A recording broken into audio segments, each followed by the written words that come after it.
رئیس مرکز تحقیقات استراتژی تاجیکستان خدایبرده خالق‌نظرов به ایران تهدید کرد که از رفتار دشمنانش پشیمان خواهد شد.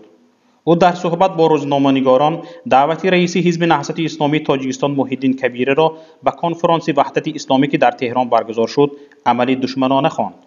خالق‌نظرов گفت از کشور دوست و همزبان ایران چنین یک عمل را انتظار نداشت و این کار ایران را خنجر از پشت نامید. واژه خنجر از پشت به ضربه از پشت ولادیمیر پوتین رئیس جمهوری روسیه که زده شدن طیاره‌اش را از طرف ترکیه چنین نامیده بود شباهت دارد. رهبر مرکز تحقیقات استراتژی دعوت رسمی رئیس حزب نهضت اسلامی تاجیکستان را خصمانه یعنی دشمنی نامیده ایران را تهدید هم کرده است که هر کسی با تاجیکستان دشمنی کرد پشیمان خواهد شد. شرکت رئیس حزب نهضت اسلامی تاجیکستان در کنفرانس نام برده مقامات تاجیکستان را خیلی به تکاپو آورده است. هر روز خبری از ابتکار نوی حکومت تاجیکستان در قبال ایران نشر می شود. هفته دوم است که در مساجد امام خطیبان به ایران حمله می آورند و این کشور را پشتیبان تروریسم و تروریستان می نامند. نامه‌های زیادی از طرف زیایان نوشته شده در شبکه‌های اجتماعی و واسطه‌های دیگر اخبار عامه نشر می شوند که ایران را محکوم می کنند. سازمان بین المللی بحران شناسی یا خود اینترنشنال کرایسیس گروپ یک سازمان مستقل تشخیصی در بریوسل از خطرهای داخلی خارجی به امنیت تاجیکستان هشدار داده است. این سازمان بین المللی که به نیت جلوگیری از درگیری‌های مسلحانه در جهان سال 1995 تأسیس یافته بود، با نشر یک گزارش جدید تاجیکستان را قشاق‌ترین کشور آسیای میانه نامیده است که اساساً از مهاجرت مهنتی و گردش غیرقانونی مواد مخدر درآمد می‌گیرد. این سازمان از عاقبت پیشگویی نشونده افزایش بی‌سابقه فساد، بی‌مسئولیتی برخی از منصبداران در تاجیکستان، اینچنین از ناآرامی‌ها در شمال افغانستان از جمله اتحاد جنگیان از آسیای مرکزی با طالبان هشدار داده است. سازمان تاکید نموده است که روسیه کفیل اساسی امنیت تاجیکستان از جمله امنیت مرزی نزدیک به 1,500 کیلومتری با افغانستان میباشد. همچنین سازمان مذکور بستن حزب نهضت اسلامی تاجیکستان را کار نادرست خوانده از نبودن تحملگرایی در سیاست مقامات تاجیک اظهار نگرانی کرده گفته است در صحنه سیاسی تاجیکستان امروزه نه برای دیگراندیشان دنیوی و نه دینی جای نیست. زیاد از این سازمان بحران شناسی گفته است اتحاد اروپا و اتحاد متحده آمریکا به حکومت تاجیکستان تأثیر ناچیز دارند، اما روسیه و آنهایی که به حکومت تاجیکستان تأثیر دارند باید به فضای در تاجیکستان آماده باشند که برای افراطگرایان خیلی مساعد خواهد بود. گزارشگران اینچنین از محلگرایی، خویش و تباربازی در تاجیکستان سخن کرده افزوده اند که نگرانی مسکو از مخالفت داخلی علیه حکومت فعلی نیز در حال افزایش است. مرکز بحران شناسی علاوه نموده است که بازگشت 300-400 هزار مهاجر از روسیه در سال 2015 اقتصاد تاجیکستان را که 40% از مبلغ مهاجران وابسته بود دچار مشکل کرده است.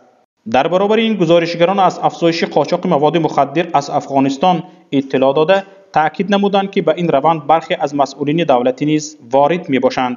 سازمان بحران شناسی ضرور خوانده است که جامعه جهانی در سمت جلوگیری از ناآرامی در تاجیکستان بی‌طرف نباشد. از جمله دعوت کردند که فشار زوراوری در تاجیکستان کم کرده شوند و برای تحکیم مرز با افغانستان کمک ارائه گردد. این سازمان تأکید نموده است که کمبودی دولتی در تاجیکستان پیش از همه مشکل‌زا برای روسیه و چین خواهد شد، زیرا تاجیکستان با منطقه نزاع‌خیز چین همسرحد می باشد. موافق اطلاع سامانه تجینفا، مفتی تاجیکستان صاحب قصر 4 آشیانه است و آرایش خانه و اتاق کاری مولای رقم اول کشور از آرایش قصر ملت کمتر نیست. پوشیده نیست که وقتهای آخر منبر مساجد در تاجیکستان از مکان امر به معروف و نهی از منکر و تبلیغ شریعت به منبر تبلیغات سیاسی تبدیل شده اند. در مساجد از رهبر کشور امام علی رحمان ستایش میکنند و مطابق روند انتخاب کرده حکومت تبلیغات سیاسی میبرند. باید گفت که تا حال معلوم نیست که از کدام حساب مفتی جمهوری چنین قصر و کشک را خریداری کرده است، ولی کارشناسان تخمین میبرند که آن از حساب درآمد از مساجد کشور است و قسم دیگرش از چایخانه سید مکرم عبدالقادر زاده است که چند پیش در رسانه‌ها با فروش مواد مخدر معروف شده بود. همزمان در عکس‌های رسانه‌ای شده مفتی تاجیکستان را با رئیس کمیته دینی کشور سلیمان دولتوف دیدن ممکن است. مورد ذکر است که این دو نفر در اواخر سال گذشته چون نماینده تاجیکستان در کنفرانس بین المللی وحدت اسلامی که در تهران برگزار شد شرکت نمودند. در کنفرانس مفتی کشور از جمله با رهبر حزب در تاجیکستان ممنوع اعلان شده نهضت اسلام ملاقات سریراهی داشت و پس از برگشتنش محی‌الدین کبیری را مورد انتقاد شدید قرار داده در خطبه آخرین در مسجد مرکزی او را حتی تروریست رقم 1 هم اعلان کرد.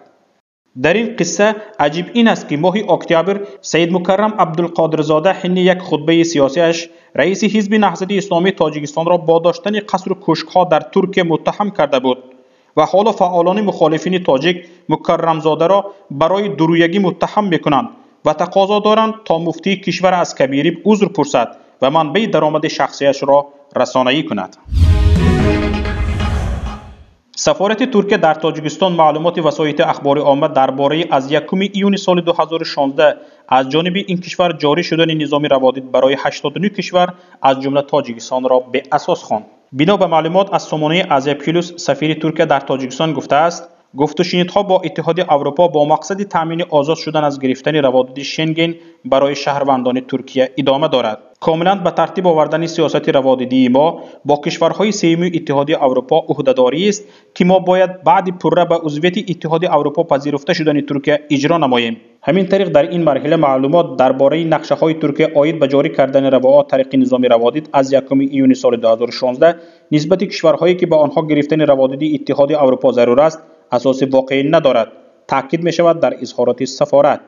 یادرس میکنیم که چندی قبل یک قطار وسایط اخباری عامه با تکیه به منبع‌های خبری ترکیه که در نوبت خود به معلومات وزارت کارهای خارجه این کشور تکیه می‌کردند خبر دادند که تابستان سال روان ترکیه با 89 کشور جهان از جمله با تاجیکستان ریجی روا طریق روادید را جاری می‌کند و از جانب ترکیه جاری کردن نظام روادید یکی از طلبات اتحاد اروپا است.